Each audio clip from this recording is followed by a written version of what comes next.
It's really hard for any of us to understand exactly how it is that someone who claims to love us so much can be so horrible and cruel to us. And this is especially true as we're getting ready to go through the discard phase, whether we're doing it ourselves, we're discarding the narcissist, or we are discarded. And sometimes we don't really realize this until after we're discarded. Why is it that they want to destroy us in that process? And what do I mean by that? So you think you might be going through the discard, or you just went through the discard, or you're going through it now. I'm going to help you out, and I'm going to share with you some of the mistakes that I made when I went through the narcissistic discard and exactly how you can avoid them and do a little better than I did when you end your relationship with a narcissist. After you get out of a relationship with a narcissist, inevitably you're going to feel like you've been traumatized. You're going to feel like you've just been through hell and back. And that's exactly how most of us feel in those moments. You feel confused, you feel lost, you feel hurt. You don't understand how you were so in love with that person in 1 minute, and then in the next minute, suddenly you're trash, and there's nothing that you can do to change their opinion. They might cheat on you. They'll definitely devalue you. They will humiliate you. And you'll find yourself going, how in the heck am I ever supposed to trust anybody again? Ever. You doubt yourself, you doubt your ability to judge other people, and maybe up to this point in your life you thought, I'm really good at understanding people. It's kind of one of my gifts. I thought that too. Narcissists aren't like other people. Anybody who's been in a relationship with a narcissist will feel me on this one. You are dealing with someone who's not a standard human being. They don't have the same kinds of emotions. They most definitely do not have the same kind of empathy as normal people. On the plus side, they're really predictable. They seem like they follow the same relationship patterns again and again and again. They go through the same cycle, which looks like love or idealize, devalue, discard, hoover, where they suck you back in, and back again. This can happen time and time again in the same relationship, or it can happen repeatedly throughout this narcissist's life in many different relationships, and often concurrently with other relationships. And even though most people think narcissists are very devious, and they do seem to be kind of outside of what society would prefer or what people in general would prefer them to be, they also are kind of simple and kind of predictable if you really look for the patterns. When you learn to recognize the early signs that you're dealing with a narcissist, then in the future you can decide if you want to continue to be in one of those relationships. So why are they so prone to being abusive? Let's talk about it. There are two different things that kind of lend to that for them, and the first one is the lack of empathy. They are very low on emotional empathy for other people, and it seems like especially those who are closest to them. Now, empathy, just in case you didn't know, is the ability to sort of feel the feelings of other people, to understand and care about the feelings of other people. And then the other thing is the whole object constancy factor. They lack the ability to feel love at the same time that they feel anger. When they feel like you've done something to hurt them, they literally don't love you in that moment. It's a Freudian concept. It's important to remember that not everybody with narcissistic personality disorder is the same level of abusive. NPD exists on a spectrum. In fact, I would say the whole cluster B personality disorder group is on a spectrum. Ultimately, I think it comes down to the fact that they are personality disordered. As a result of being in relationship with that person, you have been emotionally and psychologically beaten down. And they do that because they want to control you. And they know that if you don't think much of yourself, if you don't have the strength to go away from them, to leave them, to run away, you are controllable, you are manipulatable, and you will not leave. It's kind of like clipping a bird's wings, but maybe a little more painful. So we're going to talk about the mistakes that I made leaving my narcissist that you can either avoid or maybe identify with and help other survivors avoid as we go forward. So let's talk about that. Mistake number one for me was counting on someone else to help me. And what I mean by that is not so much the physical moving part, but counting on someone else's iron will to help me. Because in this case, I was counting on someone else who was trying to control my life. And that person would continue to control my life in different ways for several years after the day that I left this person. Mistake number two was that I doubted myself. But I doubted myself because of mistake number three, which was telling him a week before I left that I was leaving. Why was that a mistake? He did help me pack the stuff, which was nice, but outside of that, I gave him an opportunity to remind me why I got with him in the first place. I gave him an opportunity to show me that he could change. I gave him an opportunity to hoover me, for lack of a better word. I know a lot of you are asking yourselves, well, how do you know he didn't really change and you didn't miss out, right? Well, I happen to be really lucky here because I've actually gotten a chance to speak with two of his following three wives, because of the third one I think he's still married to after me. So I was wife number one. I got a chance to talk to wife two and wife three, and now he's married to wife four, who I have never spoken to. Wife two and three both told me that his behavior during their relationships was pretty much identical to his relationship with me. And that included all the different forms of abuse and neglect that he was so famous for doling out. If I knew then what I know now, I would have done one thing differently. I want to say number one is not allow anyone to affect my decision, but the fact is that maybe I needed that at that moment in my life. But the true mistake that I made of all the other mistakes was telling this person in advance that I was leaving. So when you're dealing with narcissists and making the mistakes that we all make with narcissists, how do you keep yourself kind of safe during the discard? How do you ensure your emotional safety and keep yourself as safe as possible during the discard? Well, you have to start by setting boundaries. First of all, we have to recognize that these things are going to be a little bit uncomfortable. Setting boundaries is going to be uncomfortable for us because we started off not doing that. A lot of us have been people pleasers. A lot of us have spent our whole lives feeling like, what if somebody doesn't like the choice I make? I think when we're setting our boundaries, we have to stop caring what other people think. We don't have to be a huge jerk about it, though. What we have to do is we have to decide within ourselves, separately and independently of other people, these are the things that I will tolerate and these are the things that I will not tolerate. For example, in a relationship. In my relationship, the deal is you don't hit me or abuse me in any way, mentally, physically, or otherwise. You don't hurt my children in any way, and you don't cheat on me. Those three things, I walk away, no discussion. You know what you did. Anything else we can talk about and try to get through. I'm not saying that I will tolerate anything else. I'm just saying those three things are definitely deal breakers for me. How did I set those boundaries? I made it very clear to my husband when I first met him many years ago that this is what the deal was and these were my deal breakers. He also made clear his deal breakers, which conveniently enough were the same as mine. So that worked out really well for both of us. How do you practice setting boundaries? Start small. Start with someone in your life who is maybe a little kinder to you or a stranger. You know what I mean? Start with someone who isn't as important or significant to you if necessary. For example, if you have a job and your boss says, hey, can you work on Saturday? But you've already made plans to go out of town on Saturday and your boss knew it. And you can say, well, you know, I'm going out of town tomorrow night, Friday night, whatever, and I won't be back until Monday. So unfortunately, I can't work on Saturday. Or maybe you could say, or I can't work on Saturday in the office, but I can dial in from wherever I'm going to be if necessary. You know what I mean? But set your boundaries, whatever those are, one at a time. And when it comes to relationships, it's about the deal breaker factor. So let me ask you a question. Have you ever thought about the boundaries that you had for yourself and your life before you met the narcissist versus the ones you have right now or that you had during the relationship? Wait a minute. Before you answer that, let me clarify something. I'm not talking about the fun or silly, OMG, I'll never wear bell bottoms kind of boundary. Because let me tell you something. I had that one. I crossed it. Can't wait to do it again, y'all. Anyway, I'm talking about the serious, intrinsic, deep down in your gut, gotta stick to it or your tummy's gonna hurt kind of boundaries. So let me ask you, have your personal boundaries, your personal basic standards been changed or altered as a result of a relationship with a toxic narcissist? While we're asking questions, if you're unfortunate enough to have had a narcissistic parental figure in your life, or you've been in a relationship longer than you should, do you really even know what your personal boundaries are, or have they been defined for you by someone else? Narcissists have a way of always pushing our boundaries, sometimes even as a way to amuse themselves. Yeah, I'm not kidding, and that's not an exaggeration. I've been told by more than one narcissist that they just like to mess with people, or that they intentionally start drama just to see what people are going to do about it. They think it's funny, but sometimes their agenda is so much more calculated than just to amuse myself. And that's when you have to be especially cautious. That's because when it comes to dealing with a narcissist on the regular, you've got to recognize that a certain amount of conditioning happens to each and every one of us. And even, and maybe especially to those of us who are very intelligent. You might find yourself in a panic if you have to stand up for yourself or say no to someone. And you might even have physical symptoms that include dry mouth, dissociation, where you get kind of confused and foggy. And you might even feel dizzy, nauseous, or just plain old anxious. And of course, this is exactly what the narcissist wants, right? Because it allows the narcissist to remain in control of the situation and ultimately in control of you. The narcissist knows that if they nag you, discredit you, or the boundary that they're crossing is repeatedly crossed, you will eventually get tired of fighting and you'll just let it go.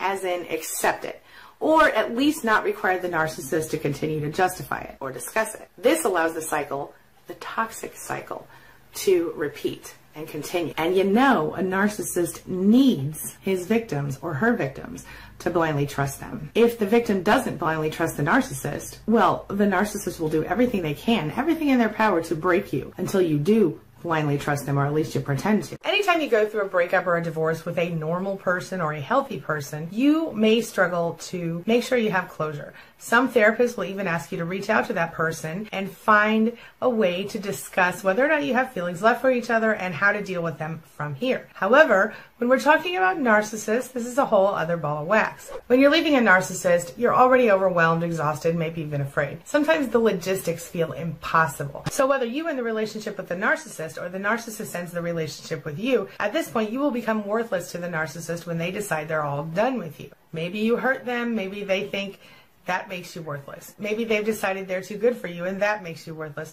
Whatever the case may be, this might lead them to do smear campaigning and much more. They like to humiliate people after relationships. The narcissist will generally do one of two things. They'll either completely humiliate you and tell you and the rest of the world how much you hurt them and how terrible that you are, or they'll just disappear and fall off the planet for you. Either way, they ghost you. Either way, you're left spinning and going, what the heck just happened? Sometimes they don't do closure because you don't matter to them, and other times they don't do it because they want you to think that you don't matter to them. But either way, it's almost never that a narcissist gives anyone a proper form of closure at the end of a relationship. On the plus side, closure is possible, it can happen, but you have to create it yourself. So the first step to doing that is to sort of try to let go of the illusion of what you thought the relationship was. This is true whether we're talking about a romantic relationship or a family relationship or a friend relationship. We had some idea in our mind who that person was and who they thought we were, and now suddenly we're seeing clearly. We're awake and we know that it wasn't exactly what we thought it was. It's really important for us to let go of that illusion of goodness, the illusion of what we thought we had, and to sort of be aware, be awake, and understand what's really happening and what really happened. Like we talked about yesterday, no contact is really an important part of recovery. In fact, it's almost necessary for anyone who is able to do it. Sometimes you're going to have to deal with a narcissist on certain things, like if you have kids or you have a business together, but if that's the case, low contact is your best option, and you only deal with them on a business level. No emotions involved. You have to recognize that everything that we thought was real in the relationship was just a lie. It was just an illusion, and it's painful. You're going to mourn it like a death. In fact, statistics tell us that things like divorce are more stressful than things like actual death. So be aware of that. When you're able to start letting go of that illusion, you're going to be able to start finding your actual self. You're going to go through a phase where you do a lot of research. You're doing that right now by watching this video. You need to understand the person on a logical level. And I think most intelligent people have that need once they realize what the heck they've been going through. You then have to accept what you can control and what you can't control, and recognize there are some things you have power over and some things you don't. What you do have power over is yourself and your own perception and your own world. What you don't have power over is the narcissist. So the best thing that you can do is steer clear, stay up as far away as possible, and don't engage unless you're absolutely forced to because you have children or a business together. You won't receive closure from a narcissist, but you can find something in yourself that is beautiful out of all of this mess. This is a big rubble-filled mess, this thing that happened. What you can do is start pulling the rocks off the mess and look in there, and there will be your beautiful, bright soul. And you can nurture yourself and you can love yourself to the point that you begin to really grow and change. You can create your own closure without being in contact with the narcissist. You can create your own closure and find your own peace.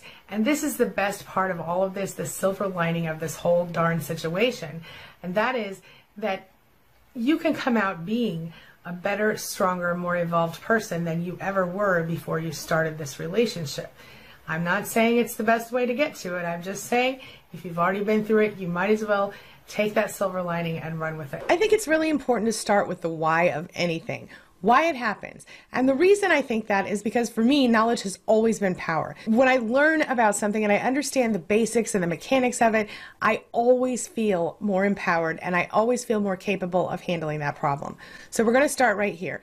Why do we feel so stuck? Why do we feel so exhausted? Why do we feel like we can't get out of bed, or we can't get out of the house, or we can't do the things we just really need to do in our everyday lives? What does that come from? Well, I suggest that it comes from CPSD, and this is something that happens when you are in a long-term relationship with any type of abuser, or you go through any type of long-term emotional trauma. And that's exactly what CPSD is. For a quick definition on the official side of things. CPTSD, complex post-traumatic stress disorder, is a psychological disorder that you can develop in response to various long-term traumas. That is, repeated experiences of trauma in a context where you feel like you just really can't escape from it. Does that make sense to you? So just to give you an idea of the types of people that end up with CPTSD or the types of experiences that they have, this is commonly found in people who have experienced various types of abuse: chronic sexual abuse, chronic psychological or physical abuse, neglect, chronic intimate partner abuse, chronic emotional abuse, victims of kidnapping, victims of hostage situations, people who have gone through human trafficking, sweatshop workers, prisoners of war, concentration camp survivors. All of these things. Well, what does CPTSD look like? Some of the things you might feel during CPTSD might include feeling scared all the time, or feeling helpless or worthless, feeling hopeless, depressed, anxious, all of that stuff. And the worst thing about CPTSD, where it stands out above other types of psychological disorders or psychological conditions, is the fact that CPTSD changes who you are at the core. And it involves a lot of emotional dysregulation, which just basically means that you have trouble controlling what goes on inside your own head or your own heart, your own emotions. And that's something that we can work on together. Depression tends to lead to immobilization anyway, but what we have as survivors of narcissistic abuse often is what they call walking depression, which means you don't really know you're depressed. You still function, you still act like a normal person as far as anyone can tell, but you're kind of dissociated. You're kind of going through this thing that most people just don't understand. And so even though on the outside you look normal, on the inside you feel kind of broken. Well, when we get to the place where we stop being able to function, I think it's pretty understandable given what we've all gone through, right? But why does CPTSD, why does recovering from narcissistic abuse lead us into feeling stuck? Why does that happen exactly? I mean, I could tell you, okay, it's because of PTSD, but what does that really mean? Let's talk about that. So if you're still in the relationship, or if you're just freshly out of it, you can probably admit that during the relationship, you may have become exhausted by the abuse, by the ridiculous demands that the narcissist had on you. And if you were in one of those relationships where the narcissist required a large amount of your time or attention, you may have been so emotionally exhausted from that, that in the rare moments when the narcissist wasn't in your face, all up in your business, you might have just had to sit and do nothing, or lay in your bed and do nothing, just so that you could emotionally recover, because you just didn't have any more emotions to give other people. Now, you may have even found yourself accidentally or intentionally pulling away from other people in your life who required your emotional attention simply because you couldn't possibly give one more bit of yourself. Well, this makes us depressed, it makes us anxious, and it gives us that walking depression factor where we're functioning, but we're not really functioning. Some of the things that you're dealing with CPTSD on a deeper level, of course, you've got the depression and anxiety and the other stuff, but you might also just have persistent feelings of just being so sad. You might be persistently feeling angry, or you might even have thoughts that I don't even want to talk about right here, but you might even have thoughts of ending it all. That's not healthy, but it's normal for survivors of abuse. It's normal for survivors of abuse to have a moment of that. What's important, if you do feel that way, is that you don't take it lightly and that you do something to change how you feel and how you perceive yourself in those moments. Another thing that happens to us in CPTSD is forgetting stuff. We forget traumatic memories. We forget what it felt like to go through the abuse. We might find ourselves reliving the traumatic events over and over again, awake or asleep. We very often dissociate, where we feel completely detached from ourselves and the world around us. We feel guilty. We feel like we're, kind of stigmatized or we're pariahs in our communities. Or we feel like we're just really different from everybody else in our lives. Like we just kind of feel like we don't belong here sometimes. If we're still in the relationship, or when we were in the relationship, we may have given way too much power to our narcissist. We may have decided that our narcissist was the all-powerful person in our lives and we must obey them. And maybe we didn't decide that consciously, but on some level we allowed them to have that power, and a lot of us feel a lot of shame about having done that. Even though it's not our fault, even though we know better now, we beat ourselves up for what we didn't know then, and that's important to remember. We shouldn't do that. Like I said, we get isolated, we don't trust people, we feel more pulled away, we feel dissociated from people, we feel distant from people. And if you're someone who had a really strong sense of faith in any particular religion or modality, and you go through this stuff, you might find yourself feeling completely separate from that. And very often people who grow up in a certain kind of religion, or people who are raised in a certain kind of way, will step away from that thing after they go through abuse, and for a number of reasons that we're not going to go into today. Those are some common things that you deal with as someone who goes through CPTSD. The other thing is the brain chemistry factor. When you are constantly going through ups and downs that come with being in a toxic relationship, and you go through the cycle, the, love bombing, devalue, discard, hoover, love bombing, devalue, discard, hoover kind of cycle, your adrenaline is going to be all over the place. You're not going to naturally produce dopamine, and you're not going to naturally find a way to sort of self-regulate. That is why we have the emotional dysregulation, and I've done other videos in more detail on that. You can check those out in the link here. We might also find ourselves avoiding thinking about things that stress us or trigger us because it's just too much for us. And sometimes those things are things we need to deal with. Some of us might use alcohol, drugs, shopping, gambling, whatever, to kind of numb the pain and keep moving forward from there, or to not feel stuff. Some survivors engage in horrible things like self-harm, and I'm not going to go into any more detail on that, but it's not okay. And sometimes when you have been in a situation where you've been called weak or you've been called not good enough for your whole life, not only will you blame yourself, but often certain professionals will blame you as well, whether we're talking about a psychologist or a counselor or somebody like that who just doesn't really understand PTSD or CPTSD or the nuances that come and the subtlety that comes with narcissistic abuse. People don't get it unless they've experienced it and really dug into it. And so this is important because a lot of my clients, a lot of people here on YouTube, a lot of people in other places that I'm in community, they say to me, my therapist told me it was my fault. And they spent years believing that. And that's something that's so important to note. You cannot blame yourself, and you cannot allow other people to blame you for what you've gone through. That's enough about CPTSD for now. But how do you get past it? What do you do to get over it? What do you do to really stop feeling stuck? That's what we're going to talk about now. One of the first things I would say to you is that you have to give yourself a little compassion. You have to forgive yourself for what you did before, for what you didn't know, for what you dealt with in your abusive situation, but you also have to be prepared to stop dwelling on that stuff. Give yourself a little compassion, give yourself a break. If you need to be mad at yourself for a minute, let it happen, but then move forward and embrace yourself. And one of the things I tell everybody, which is true, is if you are in a situation where you're hating on yourself, you're not loving your life right now, things are difficult, things are terrible, go ahead and think about your child or your best friend or your sister or anybody who you love unconditionally. And imagine that that person was saying to you, hey, I feel this way, only it's the feelings you're feeling. I feel sad, I feel angry, I feel lonely, I feel like I messed up real bad and I don't think I can fix anything. And then I want you to turn around and imagine, what would you say to someone who you love unconditionally about that thing?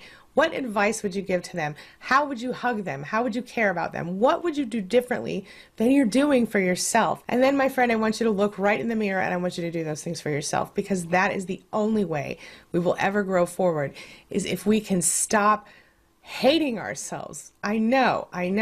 You don't have to go all full out self-love right away, okay? But just start off with self-acceptance. Start off with giving yourself a break. You've been through a lot. Give yourself a break. It's going to be okay. I always like to say that you can control how you feel, but I don't always think people understand what I mean by that. It's not that I don't have emotions. It's not that when somebody says something hurtful to me that I don't feel it real hard just like everybody else. What the difference is that it's about changing your perception. I change the way I feel, I change the way I see things, I change the way I understand things, and I choose how I feel. I can't decide to myself that I'm not going to feel hurt when somebody walks up to me and goes, you're freaking ugly, right? Or I hate your YouTube videos, or whatever it is they're saying to me. But I can change the way I choose to respond, react, and perceive that situation. And one of my best tips ever is to not respond, react, or do anything when someone isn't trying to hear you. If someone gives me criticism that is helpful, like they say, oh my gosh, you talk too fast in your videos, I do know that, and I'm sorry about that. I try to talk slower, but sometimes I get excited. Anyway, that is valuable feedback. If somebody says to me, I don't like the way that, the music sounds under the video, so don't put music in your videos, guess what? I hardly ever do for that reason, because people said that to me in the beginning. If people say to me, you're ugly and you have a big stupid nose, well, I cannot change any of those things. I don't think my nose is that big, but if it were, it doesn't really matter. I look how I look, I am who I am, and I'm not willing to try to change all of that. So I just let those things go. Those are things I can't change. My point is, If someone's giving you criticism that is constructive and helpful, take it with an open mind and an open heart. That person's really trying to help you. But if somebody's criticizing you in a way that is just mean and hateful, don't even think about that person again. Just let it go. Realize they're a brick wall. They won't be helped. Move on. So when you feel that happen and you feel that wave of emotion about to smack you in your face, I want you to try this. I want you to let it come. Let the emotion come. Let it wash over you. Feel it. Breathe in it. Sleep in it if you really need to. Let it kind of flow through. And then when that's done, take a deep breath and then start consciously thinking to yourself, how am I going to handle this thing that just happened? How am I going to handle this emotion? How am I going to deal with this emotion? Feeling the emotion is different than reacting to the emotion. Do you understand what I mean? You need to feel the emotion. It comes, you have to let it go. If you just shove it down or you try to forget it happened, you're just going to drive yourself crazy. So feel the emotion, but then choose how you go from there. Choose, do I let it out? Do I scream in this person's face? Do I shut my mouth and realize their limitations? How do you want to react to that thing? And I'll just give you a little hint. If somebody ever tells you that you're ugly, my daughter's friend came up with this amazing comeback. And it's this, look. Oh my God, you're so ugly. Oh, I'm sorry. I'm not a mirror. Isn't that great? I love it. Anyway, so my point is that you choose how you respond, you choose how you react, and that will help you. I promise you it will. But how do you, like, literally physically, how do you start doing stuff again? Because, I mean, we can go through all the emotional control stuff if we want to, but how do you start physically growing again? How do you start physically getting up out of the bed, getting up out of the house, and doing the stuff? And this is the hard part, my friend, but I'm just going to put it out there for you. Today, I did not want to do these videos. Today, I did not want to put on makeup. I did not want to do my hair. I did not want to do any of these things. But you know what I did? I gave myself this deal. I was like, listen, go in there and find some clothes. Put the clothes on. And if you feel done at that point, you can walk away. So I did it. I'm like, oh. And then I was like, well, you know, go in there and put your moisturizer on. Get your face ready for the makeup in case you decide to put the makeup on. So I stayed in there. I did the makeup. I did the moisturizer. And then I was like, well, let's put the base on. And then if you feel like stopping after that, it's okay to stop after that. So I did the base. Well, I'm feeling okay. Let me do the rest of the thing in the lipstick. Okay, let me do my hair really quick. Okay, I didn't do great on my hair, but I tried. My point is one thing. Just do one thing. I know it seems small, but one thing. And don't rush it. I mean, if you've been stuck in your house for 6 months, tomorrow you're not going to go out and like join the circus. I mean, you're just not. You're going to have to take baby steps. That's my point. Forgive yourself for your situation. Forgive yourself for what you didn't know when you didn't know it. And then just give yourself baby steps. Today, my baby steps included literally getting up and going into the place where my clothing is and picking out something to wear. That was my only thing I had to do. And everything else comes with it. Does that make sense? Give yourself permission. Give yourself permission to stop after one thing. And if you really need to stop, then stop and start again tomorrow. Okay? Give yourself one thing to do. I promise you, I know it seems too simple, but just try it. It's the same thing if your house is overwhelmingly dirty or messy. You know, walk around your house and find one thing you can clean up really fast. And then just clean up that one thing. I love to pick a table because when you clean up a table, a surface makes your house look, a clean surface makes your house look cleaner. So, little tip from me to you. I hope this is helpful. I know it's not so easy. Please remember that you do go through a certain amount of grief after the narcissistic abuse ends. Even sometimes as soon as you start to realize it's going to end because you're going to leave. Share your thoughts, share your ideas, share your experiences in the comment section below, and let's talk about it. As always, thank you so much for being a part of my day and a part of my life, and hey, thanks for letting me be a part of yours. It really does mean a lot to me. Now, before I go, make sure you take a look at the videos I'm going to leave for you right there and right there. And while you're here, hit the subscribe button right over there so we can stay connected and continue on this healing journey together. I'll see you soon.